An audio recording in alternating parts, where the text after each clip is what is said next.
Bem, meus irmãos, mais uma vez aqui com o nosso livrinho do Evangelho. Boa noite a todos, boa noite, Neusélia. Boa noite, Vitor. Boa noite a todos. Vê se você adivinha qual a música que eu escolhi, que tem muitas músicas sobre barco, sobre mar, né? E aí eu achei duas, mas aí eu achei que uma é mais para frente, que a gente vai usar, e essa eu vou usar hoje. Como é que é o nome? Lembra de alguma? Você lembra de Não alguma? lembro. Né? Do Alan Filho, Mar da Vida. É muito bonita a música, mas eu não vou cantar, não, né? Como sempre. Ondas da vida carregam o barco, atracado no tempo, não quer navegar. Naufraga em si mesmo, temendo os monstros que existem no mar. O monstro da morte consegue sozinho fazer com que barcos prefiram parar. Mas monstros não existem, sequer nas mentiras contadas no mar. Vai, enfrenta as tormentas do além-mar. Issa as velas da coragem para lutar e ir além. Estrelas do bem vão te guiar. Vai, que Cristo seja a luz em seu vogar, que o risco não te impeça de tentar ganhar o mar, com o instrumento que se chama amor. É interessante essa música que na primeira vez, que ele canta duas vezes, na primeira, ele termina a frase assim, com o instrumento que se chama e não fala a palavra amor. O Alan Filho tem muitas essas questões, sabe? Ele às vezes, por exemplo, ele tem uma música que chama, que compara o voo, voar e amar. E aí ele vai trocando, sabe? E aí só na última vez que ele canta é que ele fala com um instrumento que se chama amor. Na primeira vez fica pendente, sabe? Eu acho muito legal o estilo dele de escrever, né? E eu acho que é música e letra dele. Então, nesse momento, nós aqui estamos, Senhor, mais uma vez reunidos em Teu nome. Pedimos amparo, como sempre pedimos, para que possamos realizar um estudo de qualidade para que nossos irmãos e todos nós, inclusive nós que somos os primeiros, né, a aprender, mas por mais que aprender, a apreender e também colocar em prática todos aqueles ensinamentos que são tão difíceis, mas tão necessários à nossa vida, ao nosso dia a dia, que possamos estar contigo, que nosso barco sempre esteja com Jesus a bordo. Nos ilumine, nos intua e que possamos hoje, nesse momento, através, com o amparo dos amigos espirituais do Centro Espírita Francisco de Assis, dos nossos mentores, dar o recado necessário para todos aqueles que estejam necessitando.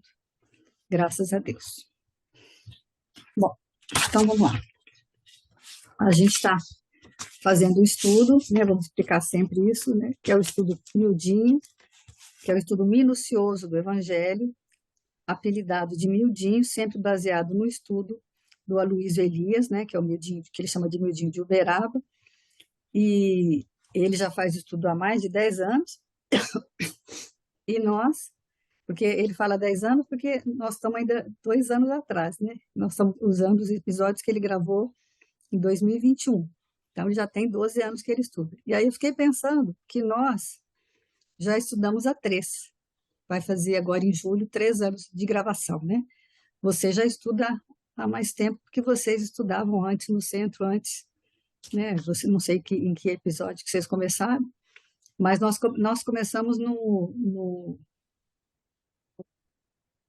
capítulo 11, já estamos no 14. E, embora seja muito lento, né? Eu fico pensando assim nessa caminhada nossa com Jesus. Eu fico assim, eu me sinto, não sei se você se sente assim, mas eu me sinto assim, como se a gente estivesse caminhando com Jesus desde aquela primeira, do primeiro episódio que a gente gravou, que é Jesus lá na senda, né? Que os discípulos pegaram as espigas, né?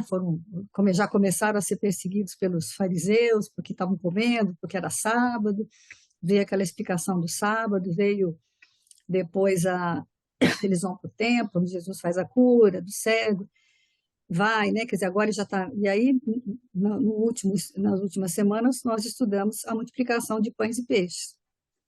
E tudo tem muito significado, né? Tem assim vai se encaixando nos ensinamentos que a gente vai caminhando e aprendendo sempre.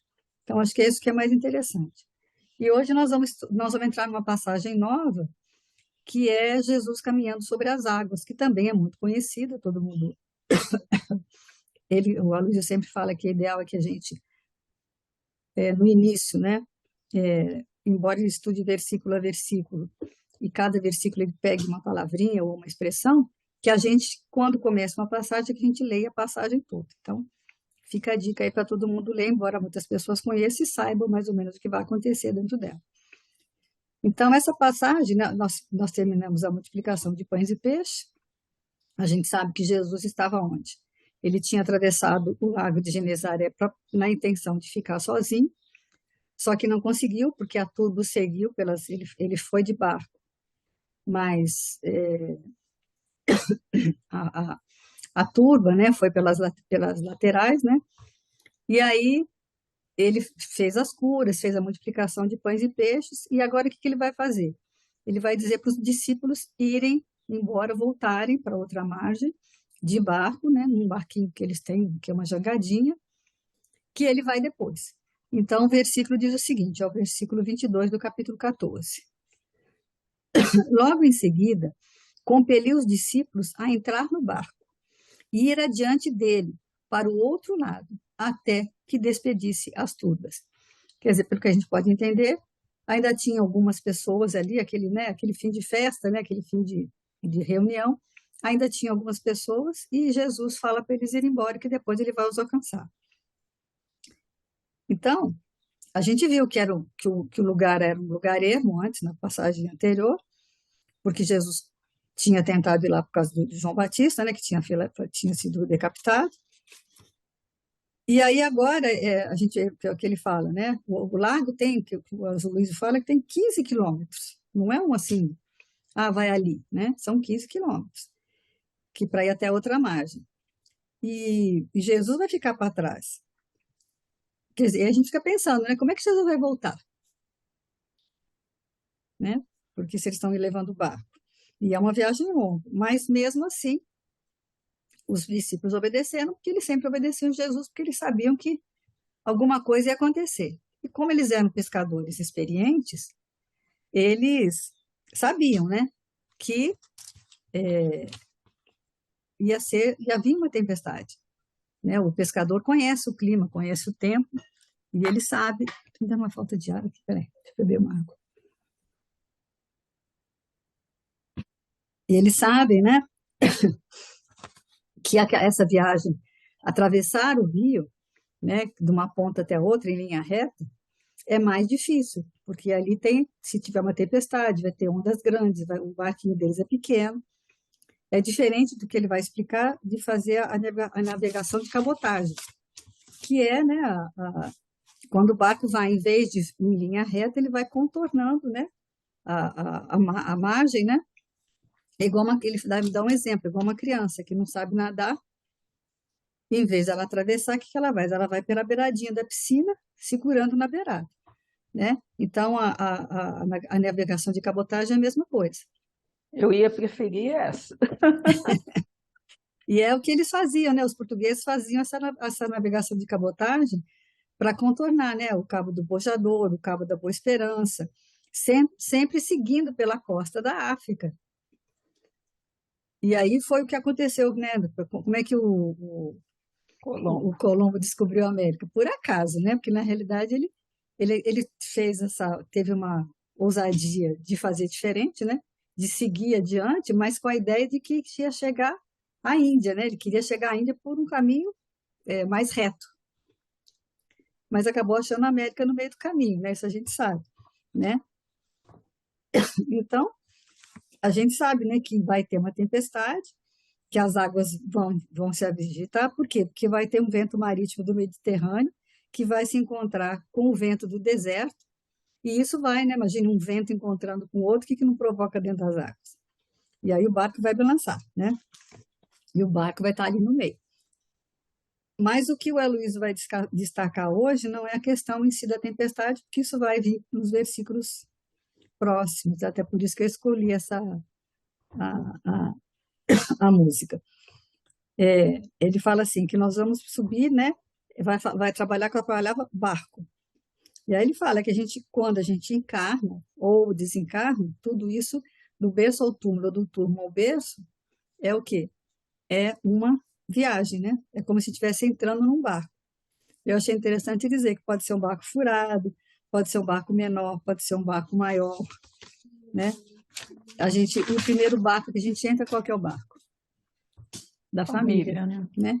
E é um barco do qual a gente não sai mais. Eu achei interessante lembrar isso. A família é um barco que você pode brigar, você pode discutir, você pode se afastar, você pode nunca mais querer ver, né? Ah, eu não quero mais saber desse fulano aqui, deixa ele para lá. Mas ele nunca vai deixar de ser família sua nessa encarnação, queira você ou não, né?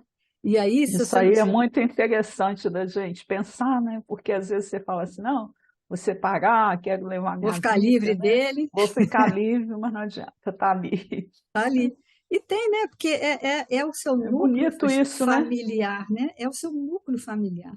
Ainda que você constitua uma outra família, né? Porque a gente faz outra família, né? A gente casa, tem filhos, tal. Mas a nível espiritual, a gente está sempre mais ou menos encarnando e desencarnando, porque a gente sempre deixa dívidas. A gente sempre deixa coisas, não dívidas, mas coisas a serem realizadas. Compromissos, né? Que a gente precisa Compromissos, ir. porque você assumiu aquilo lá no plano espiritual. Então você tem que, não é que tem que, mas vai ser necessário para você mesmo resgatar isso tudo. Você não pode sair com essa mágoa. Responsabilidades, né? Que a gente É. adia, mas que estão ali aguardando a gente, né? E É, isso é e muito tudo, a bonito. gente se afasta por quê? Por causa de uma mágoa. E essa mágoa, ela tem que ser diluída. É a lei, é a lei, simplesmente a lei. Não é Deus te punindo, não é a sua consciência te punindo, é nada. É só a lei mesmo para que você possa evoluir dentro daquilo que é necessário para você mesmo, até egoisticamente, né? A gente pensando assim. Mas acontece que é necessário. Então não adianta você fugir, porque aquilo vai te encontrar. Eu me lembrei, né, de uma frase que há uns tempos atrás a gente usou aqui. Não deixe o seu fardo no meio do caminho, porque na volta ele vai estar lá para você pegar ele de novo. Você vai ter que voltar e buscar ele e subir de novo. Então o fardo tem que ser carregado, né? A sua cruz, né? Que a gente chama de cruz, né?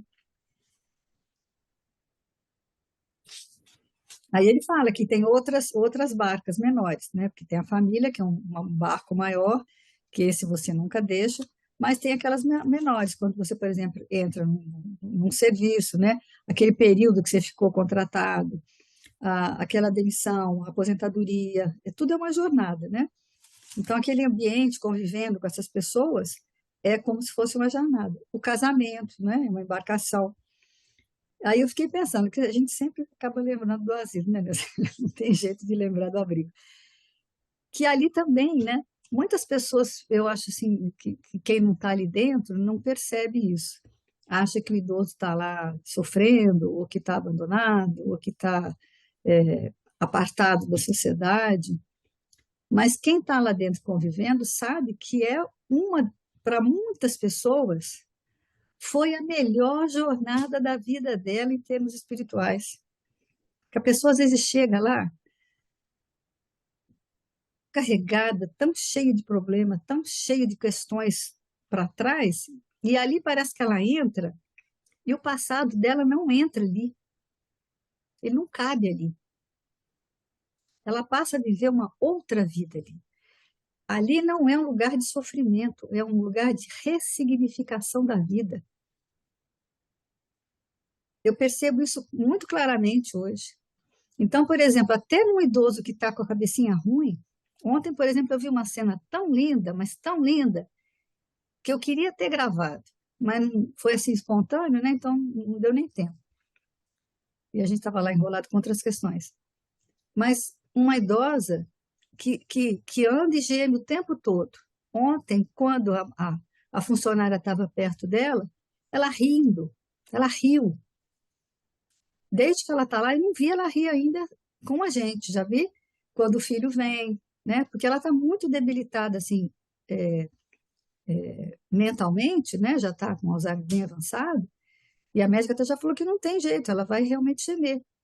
Mas ela parou de gemer e sorriu. Quanto significado tem isso? Quer dizer, foi um momento que ela não vai lembrar mais, né? A CCP agora, foi um segundo, mas foi um segundo que o espírito dela se sentiu bem, se sentiu acolhido. Isso vale o ouro, para ela e para nós. Então, isso que é muito importante a gente entender, que às vezes as coisas parecem ter um significado, mas não tem.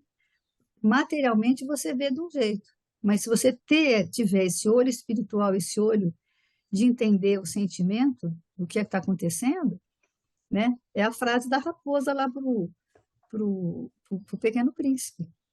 O essencial é invisível aos olhos. Você tem que chegar com os olhos na alma. Se você enxergar só com o olho da matéria, aí você vai lá, você não vai ver nada mesmo, você só vai ver sofrimento. Mas é poucas pessoas que enxergam, né? Essa leitura, né, esse estudo de hoje, me chamou a atenção justamente sobre isso, porque eu fiquei imaginando que tipo de barco eu estou e onde, se eu ia querer fazer, né, atravessar É, você quer. reto com a tempestade, né, mas se eu ia preferir ir pela margem, né? E aí também, hoje cedo, quando eu estava fazendo minhas leituras lá, porque é todos os dias de manhã, aí você citou a instituição, né? Aí eu ainda fiquei pensando assim, porque de todo o estudo que a gente vai fazer hoje, a gente vê a necessidade da renúncia, da abnegação. Se você é discípulo, você tem que aguardar as dificuldades, saber, né, conviver com elas de uma forma harmônica. E aí, por acaso também, aí você falou, aí eu lembrei que eu estava, nas leituras que eu estava fazendo hoje, aí eu lembrei assim, como que a visão nossa às vezes é equivocada.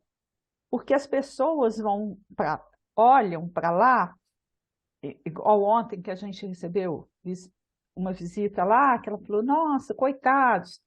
O olhar dela, das pessoas de fora, é sempre um olhar de piedade por elas estarem ali naquele ambiente.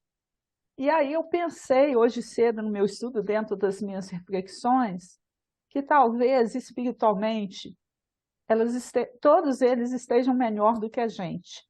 Porque o treino da renúncia, da abnegação, da paciência e da tolerância é muito maior para eles do que para nós que vivemos num mundinho familiar de zona de conforto.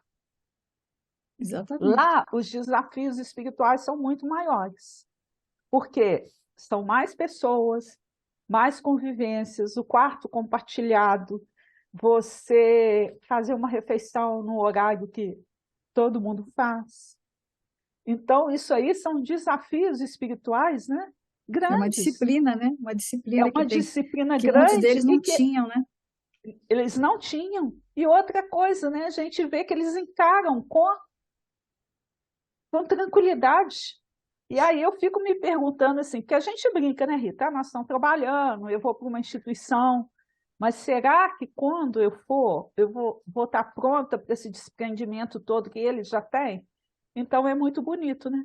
Eu acho que o treino deles enquanto família universal, para mim, hoje é inquestionável. E até mesmo esses com Alzheimer, num grau grande, né? Eu fico assustada com alguns minutos que eles têm assim de lucidez e o quanto que essa lucidez é bonita. É uma coisa rápida, né? Um minuto, assim, é um segundo mesmo, né? Mas que você vê assim, que o espírito, naquele momento ali, ele está descobrindo alguma coisa que foge ao nosso entendimento comum. E E é quantas muito pessoas que bonito. chegaram lá, às vezes violentas, às vezes é, Na grande que a maioria, gente, violenta. com medo, né? Que a gente tinha até medo, né? Ela vai me bater, a pessoa tem medo até de chegar perto. E no fim estava, em pouco tempo, estava rezando com a gente ali, cantando as músicas que a gente canta, né? Cantando as musiquinhas, aquilo é assim, nossa, é impacável, né? Não tem. E aí ele vai falar, né, que quando você está num barco, e que o barco pode ser um barco só de transporte ou um barco de passeio. Mas o barco dos discípulos não é um barco só de passeio ou só para levar de uma margem para outra. É um barco de pescadores. E aí essa significação também do versículo, né? O Eles estão sentido da ali, travessia ali, né? é, É o quê? É pescar, né? Então, você pode, você pode ficar a vida inteira trabalhando, ganhar dinheiro, consumir, ficar velho e desencarnar. Só passar, você está só passando, né? A própria travessia em si mas ela tem que ter um sentido, né? Mas o discípulo do Evangelho não, ele não é só um mero passageiro. Ele lembra do Titanic, né? No Titanic tinha o quê? Tinha as pessoas que só iam para o chá, que só iam para as festas, para os bailes, mas tem aqueles que estão trabalhando, né? Os marujos, os marinheiros experientes, que ficaram ali, né? Então ele fala que enquanto a gente vive em família, enquanto você trabalha, enquanto você faz o discípulo, enquanto ele está em algum lugar, ele está pescando. Então, em todo lugar que a gente vai, a gente já falou isso em outras ocasiões, é para levar o evangelho. Se você é discípulo, você não pode ser diferente em outro lugar. Você tem que ser discípulo onde você estiver. E aí você tem que estar trabalhando, né? E aí Você ele é o quê? mostra, né, a Pescador, né? importância, né, de sair do raso, né? Que a gente só pesca peixes graúdos, né, em águas profundas, em mar alto, né?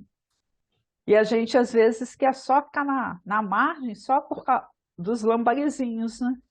Mas o discípulo não, o discípulo tem que jornadear, né, em outras dimensões, né? Porque ele já tem esse entendimento que a responsabilidade dele não é só travessia, não é só nascer, trabalhar, comer, casar, ter filho, morrer, né?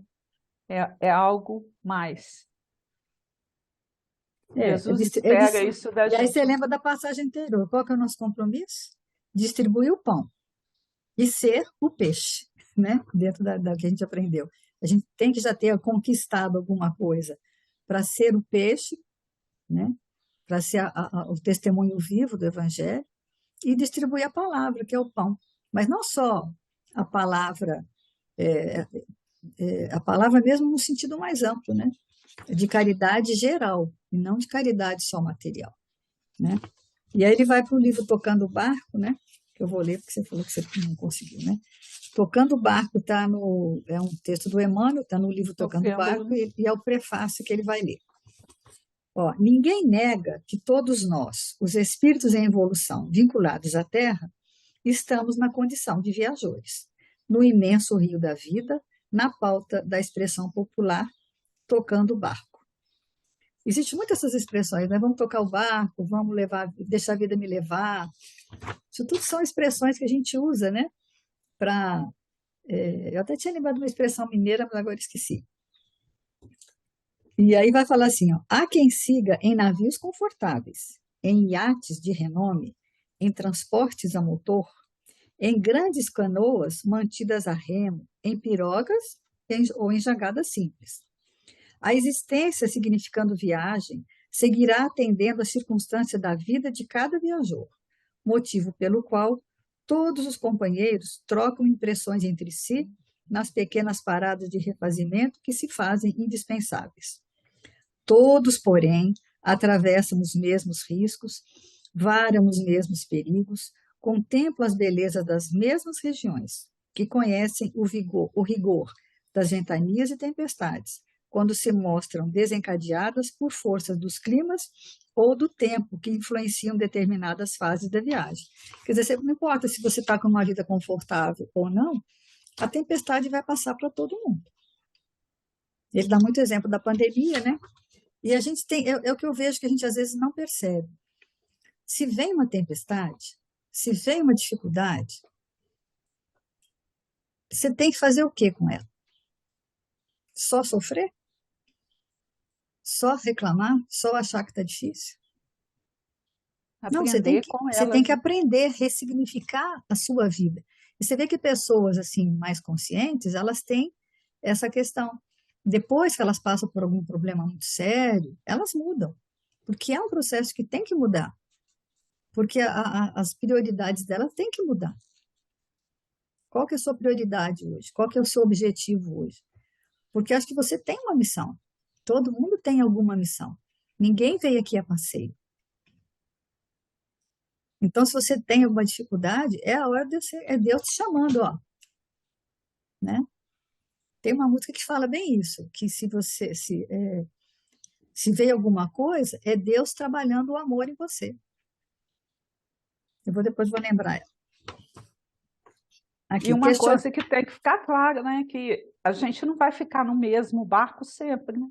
Vai chegar uma hora que você vai ter que, se você viaja num iate, né? Você vai ser convidado a ir para outra embarcação, né? Vai ter que trocar de barco, que é uma coisa natural que acontece com todos nós. As experiências vão ser diversas nas nossas vidas, porque cada experiência ela vai levar a uma aprendizagem diferente. É por isso que existem pessoas assim que são, por exemplo, em termos de um esporte, por exemplo, aí um nadador, ele tem aquela, já adquiriu, né, aquela habilidade, mas por que adquiriu habilidade? Através das experiências. Ele não começou, não mergulhou na piscina e saiu nadando de forma harmônica. Não. Antes de chegar a esse estágio, o que aconteceu? Bebeu muita água, provavelmente teve muito desgaste, né? Dor muscular, mas chegou, né? A excelência com o quê? Com as experiências. E a gente também vai ter que ir trocando de barquinho para chegar a isso também, porque sair da zona de conforto, né? Uma hora a gente vai estar lá no iate, outra hora vai ser um barquinho mais como dos discípulos mesmo, né? Daquele que a onda vai chacoalhar, né? Vai vir que ele fala, né, tempestade. dos discípulos de primeira linha, né, que são aqueles que estão trabalhando junto como discípulos na condição, né, e tem os discípulos de retaguarda, de segunda linha, né, que estão ali para quitar suas dívidas. E quem subiu no barco de trabalho tem uma vida familiar mais tumultuada, né, tem uma saúde mais debilitada, às vezes tem uma atividade profissional mais complicada, né, aí esses estão atravessando o mar da Galileia num mar revolto, né. E aí, o que você faz num barco? Se você se sente nesse barco, o que você tem que fazer? Pescar, né? E é o que Jesus propôs a Pedro, né? Dele ser um pescador de almas.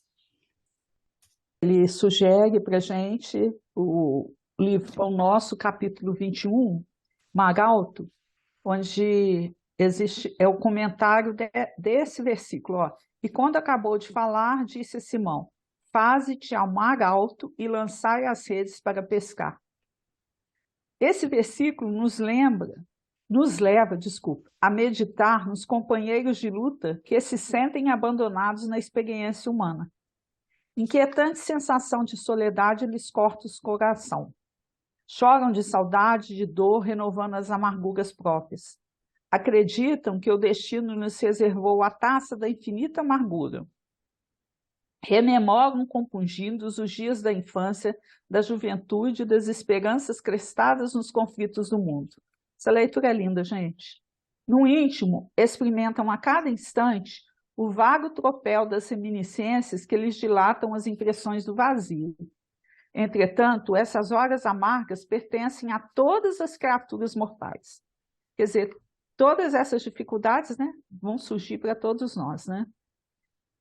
Se alguém as não viveu em determinada região do caminho, espere a sua oportunidade, porquanto, de modo geral, quase todo espírito se retira da carne quando os frios sinais de inverno se multiplicam em torno.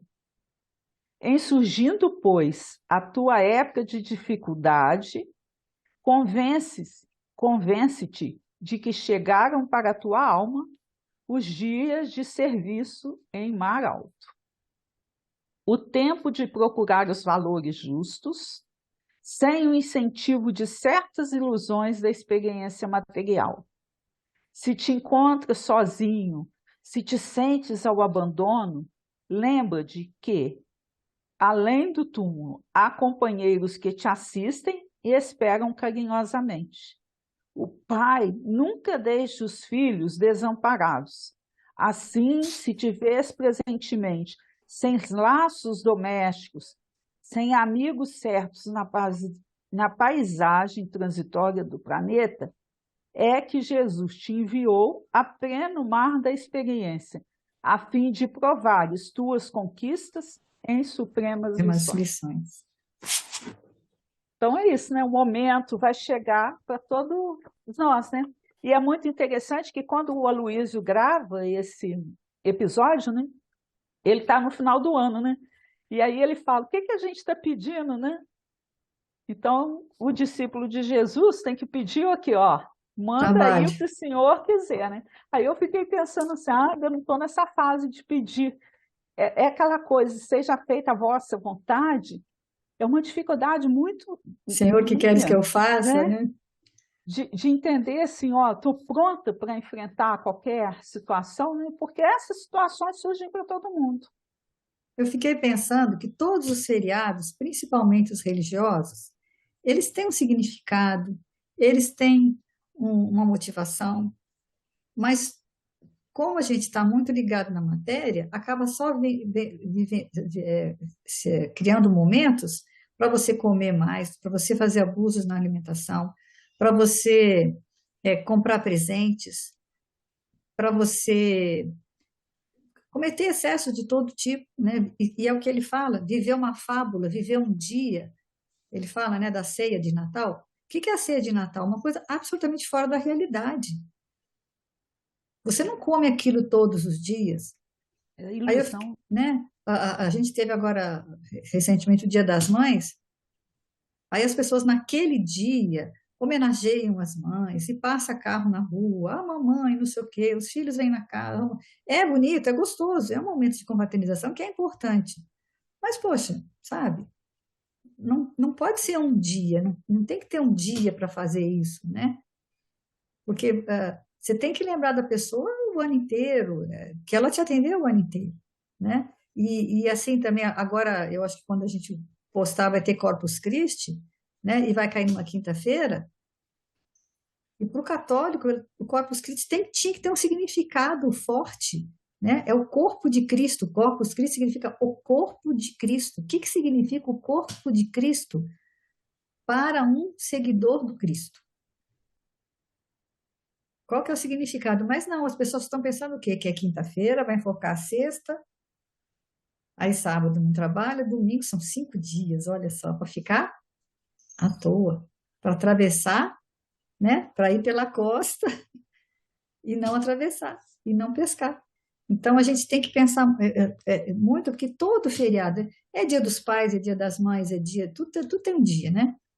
Então a gente tem que pensar de uma forma mais assim, responsável sobre isso, menos só para gastar, para passear, só para. Lógico que ninguém está proibindo ninguém de passear, as pessoas podem, lógico, e devem, né? Tem aqueles momentos que você precisa dar uma relaxada, dar uma distraída na vida, né? Com responsabilidade, tudo, né? Então a gente tem que pensar nessas coisas, né? E ele ainda fala, né, que a ingenuidade não pode nos pertencer mais, né? O discípulo já tem que saber que ele precisa das dificuldades para aprender com elas, né?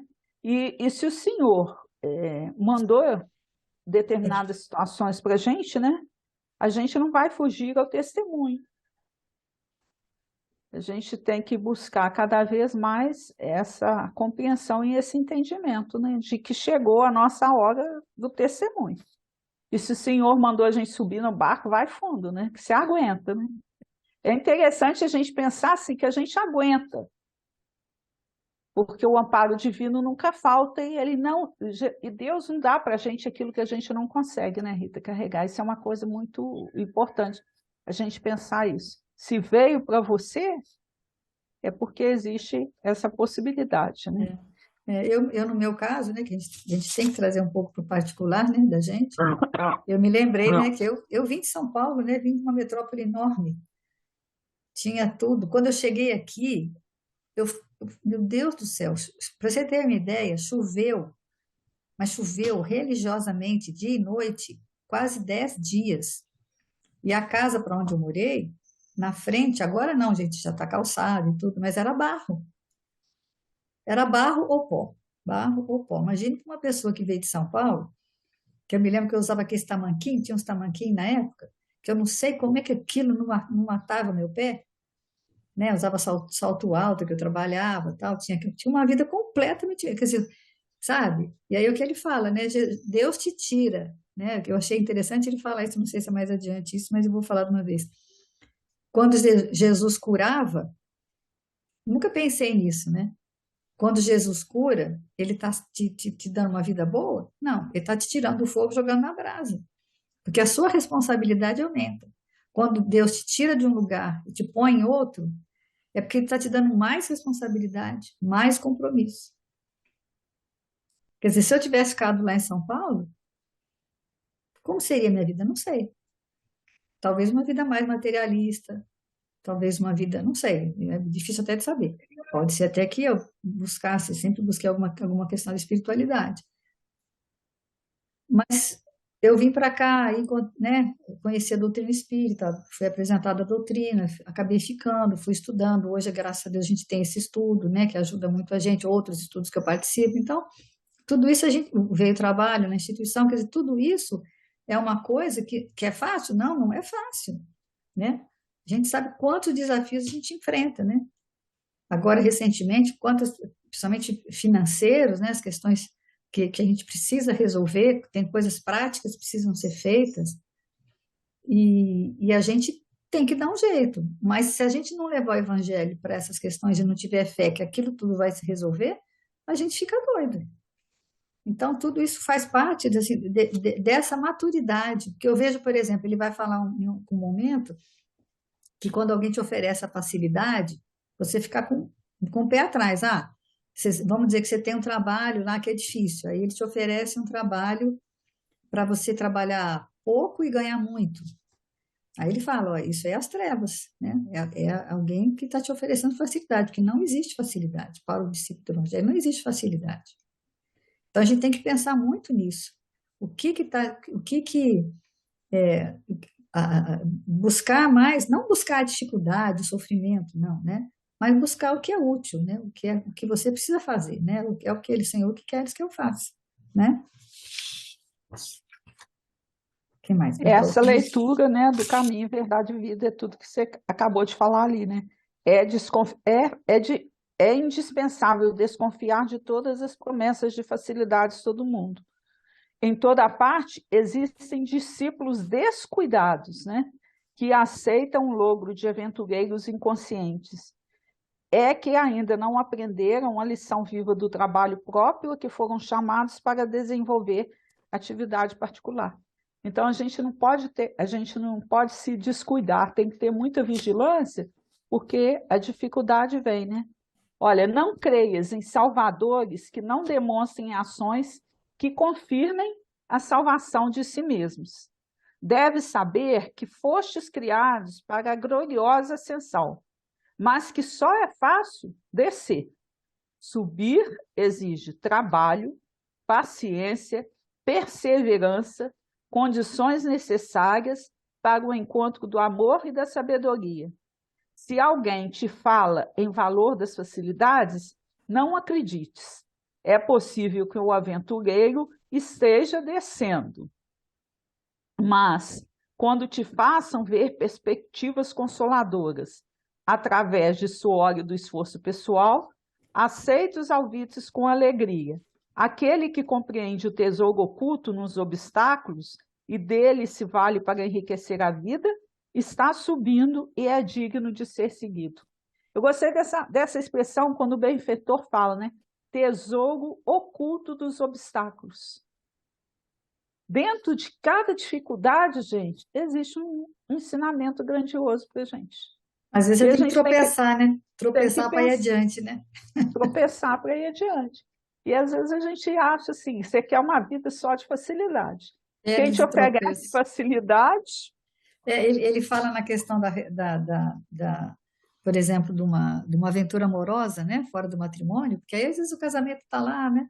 Eu vejo a traição, eu sempre procuro ver a traição não pelo viés da maldade, sabe? Da traição em si. Ah, fulana traiu o marido traiu a fulana.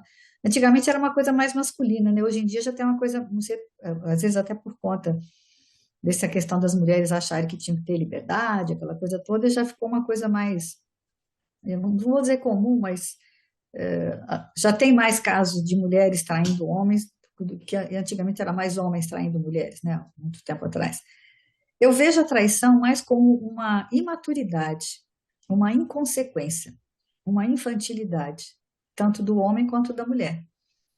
E assim, porque uma pessoa que tem mais maturidade, e é lógico que aí o casamento vai perdendo assim não o vigor, mas assim a novidade, né? Não é mais novidade. E as pessoas gostam de novidade. E aí conhece alguém, tem uma simpatia por alguém, é normal, né? Porque nunca é o marido, geralmente, é difícil ele ser a nossa alma gêmea de fato, né? Tem as nossas dificuldades, existe uma dificuldade no caminho a serem vencidas. E aí vem aí uma pessoa que te atrai mais por algum motivo ou por outro, a pessoa que tem uma maturidade, ela evita, né, que isso vá adiante. O que tem como evitar. Mas a que não tem, pela inconsequência que ela caminha por isso. Tanto é que todo mundo, e às vezes até ama o marido ou a esposa, tem uma relação boa com ela, e aí, por inconsequência, porque acha assim, não vou ser descoberto, né? Acha. E quando é descoberto, aquilo vem um arrependimento, vem uma dor mesmo. Eu acho que até é uma dor maior de quem traiu do que aquele que é pego, né, na traição. Eu acho que a dor dele é maior pelo arrependimento do que daquele que foi traído. E a gente tem que ver por esse ângulo, porque é muito complicado, né? E é difícil, né? Mas é necessário que o outro parceiro, se ele tem esse compromisso e quer continuar mantendo o relacionamento, e não só na traição, digo, do casal, enquanto casal, né? Mas a traição de um amigo, a traição de uma pessoa, de um irmão, de alguém. Se você não tiver a compreensão de olhar, de se colocar no lugar dele, como que ele estava se sentindo e por que que ele fez aquilo, e qual a sua parcela de culpa nisso também. Quanto você contribuiu para que ele fizesse aquele ato, né, de ingratidão ou de traição. Eu acho que isso é muito importante você verificar para que você possa digerir, né, e pelo menos embrulhar isso, né, em um pacote para o presente e deixar num cantinho do coração, que é o perdão, né, e você entender. Mas ninguém disse que era fácil, né? Então a gente tem Um que outro, pensar um isso. outro exemplo que ele deu, né, a respeito disso da facilidade, porque para nós espíritas, por exemplo, quando ele cita o exemplo de um congresso espírita, congresso espírita, todo mundo vai amar ir, vai passear, viajar, expositores lindos, bons, né, palestras extremamente agradáveis, num ambiente bonito, confortável. Mas e aí, se Funcionário. alguém, se alguém te convidar para um pernoite no hospital, né? Para ajudar alguém que esteja ali naquele momento, né? E a gente sabe como é difícil achar alguém, né, José? é, Como é difícil existe uma achar alguém, mesmo musculatura pagando, né? Imagina de graça. existe uma musculatura cristã aí que tem que estar muito forte para você aguentar, né? E aí ele vai também lá no livro Ceifa de Luz, que faz um comentário também, o capítulo 12, a senda estreita. Porfiai por entrar pela porta estreita. Está em Lucas 13, 24, né? Aí ele continua falando da questão da facilidade, né? Não te aconselhes com a facilidade humana para a solução de problemas que te inquiete a alma. Realização pede trabalho, vitória exige luta. Muitos jornadeiam no mundo lá na larga avenida dos prazeres efêmeros e esbarram no cipoal do tédio ou da intemperança, quando não sucumbem sobre as farpas do crime. Então, olha onde que as facilidades podem nos levar, né? Muitos preferem a estrada agradável dos caprichos pessoais atendidos e caem desavisados nos fojos dos tenebrosos enganos quando não se despenham nos precipícios do tardio arrependimento. Seja qual for a experiência que te situas na Terra, lembra-te de que ninguém, olha só, gente, recebe um berço entre os homens para acomodar-se com a inércia no desprezo deliberado às leis que regem a vida. Nosso dever é nossa escola. Por isso mesmo, a senda estreita a que se refere Jesus É fidelidade que nos cabe manter limpa e constante no culto às obrigações assumidas diante do bem eterno. Para sustentá-la, é imprescindível sacrificar no santuário do coração tudo aquilo que constitua bagagem de sombra no campo de nossas aspirações e desejos. Adaptar-nos à disciplina do próprio espírito na garantia da felicidade geral é estabelecer em nós próprios o caminho para o céu que almejamos. Não te detenhas no círculo das vantagens que apagam em fulguração passageira, de vez que a ociosidade compra em favor de si mesma as chagas da penúria e as trevas da ignorância. Porfia na renúncia que eleva e edifica, enobrece e ilumina. Não desdenhe a provação e o trabalho, a abnegação e o suor. E em todas as circunstâncias, recorda sempre que a porta larga é paixão desregrada do eu, e a porta estreita é sempre o amor intraduzível e incomensurável de Deus. Então, hoje, né, foi um geral, assim, para a gente não buscar facilidades, né, gente? Porque ele fala, né, que tem gente que reencarna e fica a vida inteira parada, a vida toda naquela mesmice, né, sem sal, sem luta, sem batalha, né? Mas quem estuda quer oportunidade para quê? Para mostrar aquilo que sabe, né? E o que nós estamos aprendendo é isso mesmo, né? Eu lembrei muito quando ele fala da questão que ele dá um exemplo que ele brinca com o filho de ficar parado, né? Porque a intenção dele é meio outra, né? Mas eu fico pensando, as pessoas reclamam hoje que as crianças estão muito agitadas, né? Que estão muito assim, tem muita criança com déficit de atenção, TDAH, as coisas todas. Mas, por exemplo, que tipo de atividade, né? Não estou condenando, não, mas só dá atividade que acelera a criança, sabe? Só exige muito dela, tanto na escola, na questão mental, na questão física, tem que ser isso, tem que jogar futebol, tem que jogar não sei o que lá, tem que fazer balé.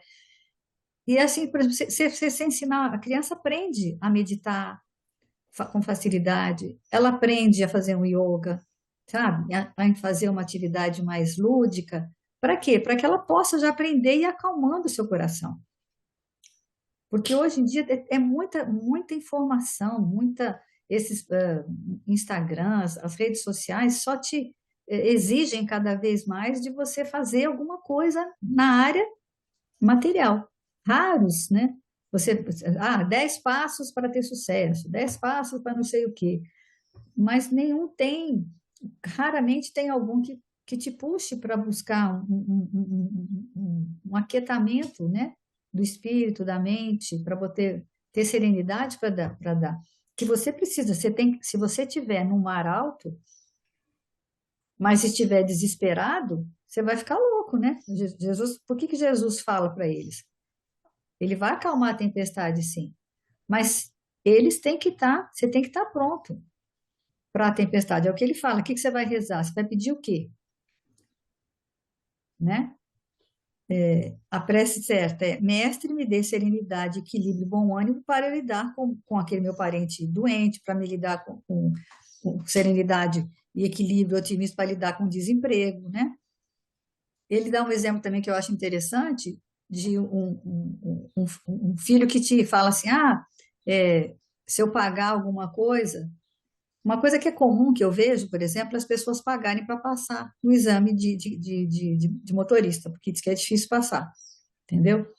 Quando eu fui tirar minha carteira, lá, sei lá quantos mil anos atrás, né, que eu tinha 20 anos, já tem mais de 40 anos isso, na época, o instrutor já falou para mim, você tem que pagar, que se você não pagar, não passa. Eu falei, mas eu não pago não. Hein? Naquela época, eu nem era espírita, você, mas não pago mesmo, cara. Eu sei dirigir, eu aprendi, meu pai já me ensinava, antigamente tinha esse negócio do pai ensinar, eu tive algumas aulas, você não é um bom professor? Como que eu não vou? Não, mas não vai passar, não vai passar, tem que pagar. Eu não paguei e passei de primeira vez. E aí ele falou assim, nossa, mas é raro, isso não acontece, entendeu? Quer dizer, já existe essa cultura de que se não... Aí a pessoa faz. O meu filho mais novo, por exemplo, ele fez 5 exames, só passou no quinto. fica caro, né? Fica caro, porque cada vez você tem que pagar tudo de novo, tal. Mas tem que passar. Porque se não passou, é porque não está sabendo ainda. Agora você vai e paga, né? Compra uma prova para passar, né? Que nem ele fala, pagar para passar numa prova de vestibular, de medicina. Olha a irresponsabilidade. Você vai formar um médico que não sabe fazer, não sabe praticar medicina. Você compra um diploma e compra. Se você quiser comprar, você compra. É comum? Pode até ser, mas não é normal. E não está certo, né? E acho que o discípulo do evangelho tem que saber isso, né? Que é uma questão séria isso. Tem mais uma leitura ainda, né? Bem, é no livro Caminho, Caminho, Verdade e Verdade. Vida, 169, no quadro real. Continua falando a respeito disso, né? É o comentário, né? De, a essa passagem também. Deles a tua palavra e o mundo os aborreceu, porque não são do mundo, assim como eu do mundo não sou. Aprendizes do Evangelho, à espera de facilidades humanas, constituirão sempre assembleias do engano voluntário. O Senhor não prometeu aos companheiros senão continuado esforço contra as sombras até a vitória final do bem. O cristão não é flor de ornamento para igrejas isoladas, é sal da terra, força de preservação dos princípios divinos no santuário do mundo inteiro. A palavra de Jesus, neste particular, não padece qualquer dúvida. Se alguém quiser vir após mim, renuncie a si mesmo, tome a sua cruz e siga-me. Então, aqui é muito interessante, né? Porque ele fala, o mundo não gosta, né, Rita, dos discípulos de Jesus. A Porque eles gente incomodam, né? incomodam, né? Por quê? A gente trabalha essas questões, né? Tenta trabalhar, né? Tenta exemplificar, né? A questão do amor ao próximo, o amor pelo criminoso, o perdão, partilhar o pão, ao meio ambiente, né? Não cultivar o racismo, a xenofobia, né? Então, essa onda que o mundo traz para a gente, que é a insatisfação de não gostar desse tipo de ação, né? É o que provoca a onda lá no nosso barquinho, né? Essa raiva do mundo é, na realidade, essa onda. E a gente se sente enganado quando a gente não estuda, a gente fica em dúvida. Eu estou no caminho certo, não estou? Por isso que é importante buscar o evangelho. Quando você falou desse percurso que a gente faz no miudinho aí, nós não somos santos, gente. A gente tem que andar Não, temos dentro do dificuldades, né? processo evolutivo que a gente se encontra. Mas se eu for ficar justificando, ainda sou imperfeita, não posso fazer isso. Você é imperfeita, sim, mas você sabe o caminho. Então, o convite de Jesus é esse mesmo: amai os vossos inimigos, orai pelos que vos perseguem e caluniam, bendizei os que vos maldizem, emprestai sem nada esperardes. Olha como é que é sério isso, né? Não julgueis para não serdes julgados. Entre vós, o maior seja servo de todos, né? E buscai a porta estreita. Então, mediante afirmativas tão claras, é impossível guardar em Cristo um doador de vida fácil. Ninguém se aproxime dele sem o desejo sincero de aprender a melhorar-se. Se o cristianismo é esperança sublime, amor celeste e fé restauradora, é também trabalho, sacrifício, aperfeiçoamento incessante. Comprovando suas lições divinas, o Mestre Supremo viveu servindo, morreu na cruz. É o que ele fala, né? Que o cristão é aquele que é capaz de gostar, de saborear a vida, mesmo no dia de luta e dificuldade de teste. E que aí ser o sal da terra. O que o O sal sol da faz? terra, né? O sal ele tem duas funções, né? A primeira é conservar, né? Impedir que as coisas se degenerem, que é a conservação, né? Manter Conservação a e vida, né? dar sabor, né? Combater a degeneração, né? Tirar os micróbios, né? Deixar as coisas acontecer e também dar o sabor, dar o gosto, né? Então são duas funções que a gente tem que ser o céu da terra, né?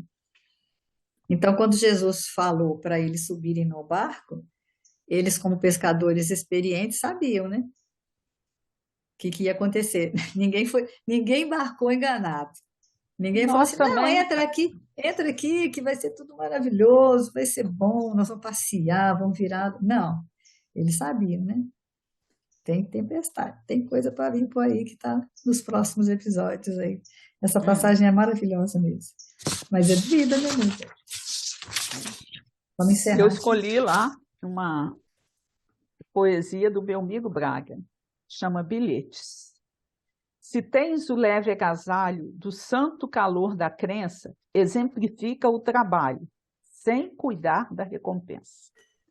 Não peças aprovação do mundo pobre e enganado. Recorda que o mundo vão é grande necessitado. Vais procurar aventura? Toma cuidado, os caminhos são crivados de amargura, atapetados de espinho. Acalma-te na aflição, modera-te na alegria. Não prendas o coração nos laços da fantasia. No curso de aquisições, não vivas correndo a esmo. Esquece as inquietações. Toma posse de ti mesmo. Recorda que a tua vida é sempre uma grande escola. Muita fronte encanecida é fronte de criançola. Não perguntes ao passado pela sombra, pela dor.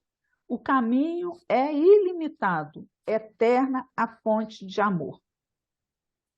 Olha o monte luminoso, que é símbolo sacrossanto. Quem desce é riso enganoso. Quem sobe é suor e esforço. É suor e pranto, desculpe. Não te aflijas, a bonança é flor da sabedoria.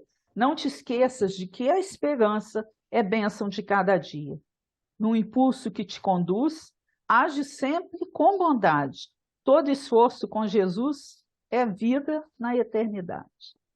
Uma semana de muita paz aí para todos nós, né? Muita Sigamos com Jesus, né? compreensão. Seja no mar, seja na senda. Nós estamos desde a senda com ele, já temos mais responsabilidade. Verdade. Então, até semana que vem, se Deus quiser, gente. Muita paz para todos.